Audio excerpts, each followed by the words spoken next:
새누리당 유승민 원내대표의 거취 문제가 어떻게 마무리될지 아직 불투명한데요. 다음 주 초쯤 가닥이 잡히지 않겠느냐는 관측이 나오고 있습니다. 네, 여전히 사태의 향배는 안갯 속입니다. 이준석 기자입니다. 평소처럼 회의를 주재하며 당무를 이어간 유승민 원내대표. 국회 운영 관련해서 몇 가지를 좀 당부를 드리겠습니다. 6월 국회가 7월 7일까지입니다. 7월 7일까지 그 민생경제 입법을 6월 국회에서 최대한 마무리할 수 있도록 그동안의 파상적인 사퇴 공세에서 잠시 목소리를 낮춘 친박계. 유승민 대표가 생각할 시간을 달라고 얘기했습니다. 그 양반이 생각할 때까지 기다려야지 어떻게 하겠습니까?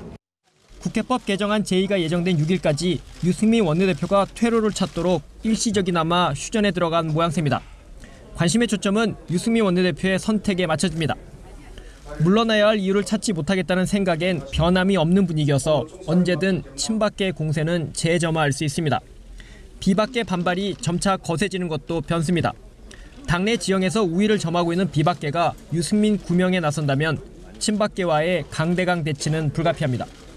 만약 비박계 움직임이 본격화한다면 유 원내대표의 거취 논란이 여권 내홍의 끝이 아닌 시작이 될 수 있음을 예고하는 대목입니다. 연합뉴스TV 이준서입니다. 새누리당 유승민 원내대표가 오늘 추가 편성을 위한 당정협의회를 주재하지 않을 것으로 알려졌습니다. 당 핵심 관계자는 연합뉴스와의 통화에서 추경 당정협의회에 유 원내대표가 참석하지 않을 것이라면서 원유철 정책위 의장이 대신 회의를 주재할 것으로 안다고 말했습니다. 이에 대해 일각에선 유 원내대표와 친박계 핵심인 최경환 경제부총리가 한자리에 서는 게 어색해 보일 수 있다는 일각의 지적을 감안한 것이 아니냐는 해석이 나옵니다. 한 당직자는 실무적인 차원의 결정이라면서 앞으로 정책위 의장이 정책 공조를 위한 당정협의회를 주도하는 방향이 될 것이라고 덧붙였습니다. 정의화 국회의장이 이달 6일 국회법 개정안을 재의결하기로 하면서 야당은 국회 보이콧을 일단 철회했습니다. 네, 여당도 본회의에 참석할 예정이어서 사실상 6일이 유승민 원내대표가 스스로 거취를 결단할 D-Day가 될 거라는 관측이 나오고 있습니다. 이경희 기자입니다. 최고위원회 이후 공을 떠안은 유승민 원내대표. 정치 인생 최대 고비라고 불릴 정도로 벼랑 끝에 서 있지만 평소처럼 회의를 주재하며 당무를 이어갔습니다. 메르스 추경 논의를 위한 당정 협의를 재개했고 야당의 협상 파트너로서도 제자리를 찾았습니다. 그 민생경제 입법을 6월 국회에서 최대한 마무리할 수 있도록 7월 7일 6월 국회가 종료되기 이전에 법사위와 각 상임위 간사님들께서 법안을 최대한 처리해 주시고.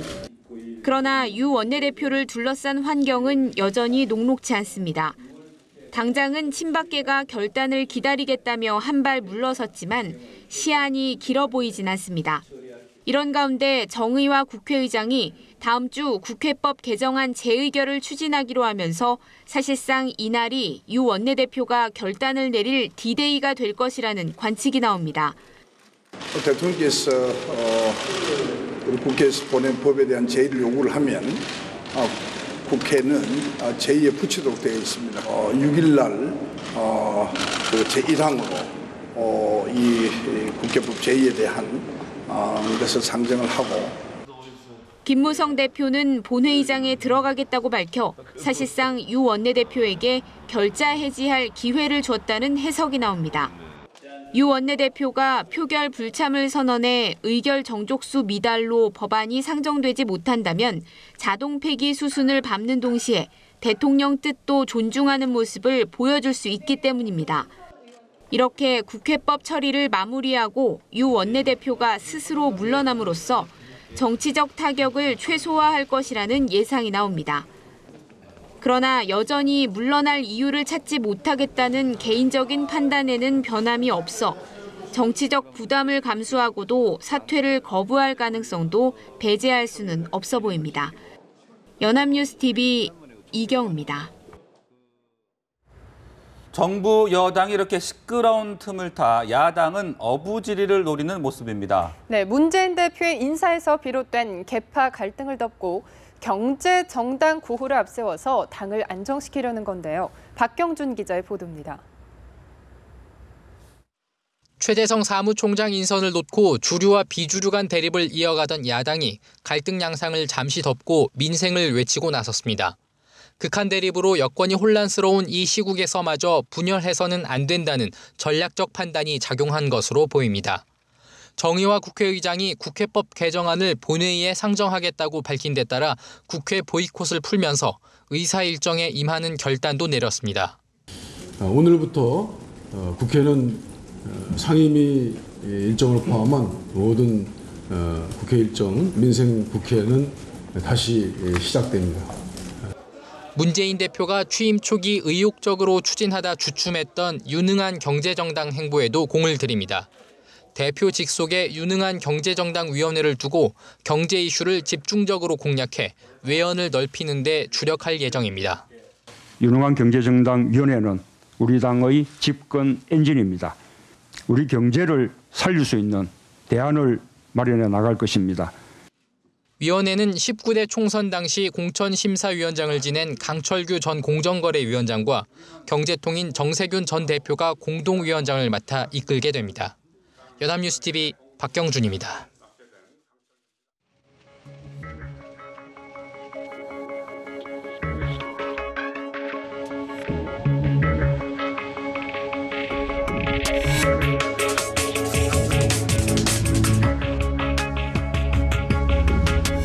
Σκοπεύουμε να πάμε σε αμοιβαία καταστροφική ρήξη, δεν θα συνεχίσουμε όμως και την καταστροφή, την πολιτική της υποτέλειας.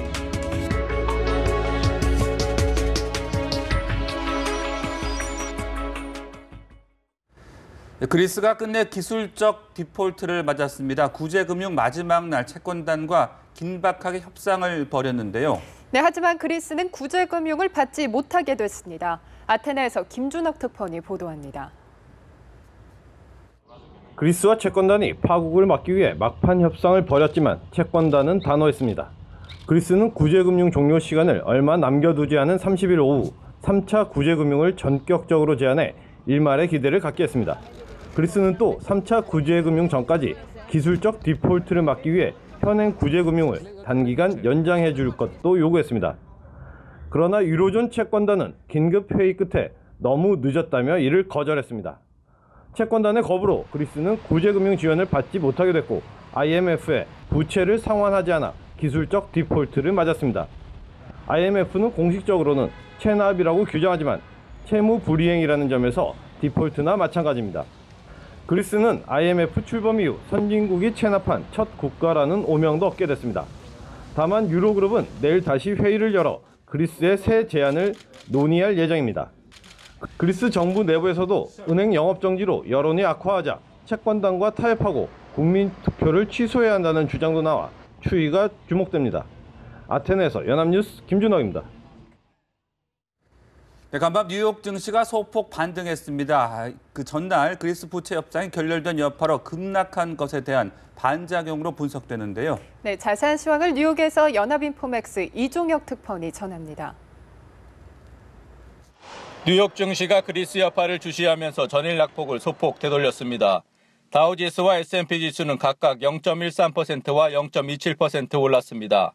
뉴욕 증시는 그리스 협상 타결에 대한 기대와 단기 급락에 따른 저가 매수 유입으로 상승 출발했지만 좁은 폭에서 등락을 반복했습니다.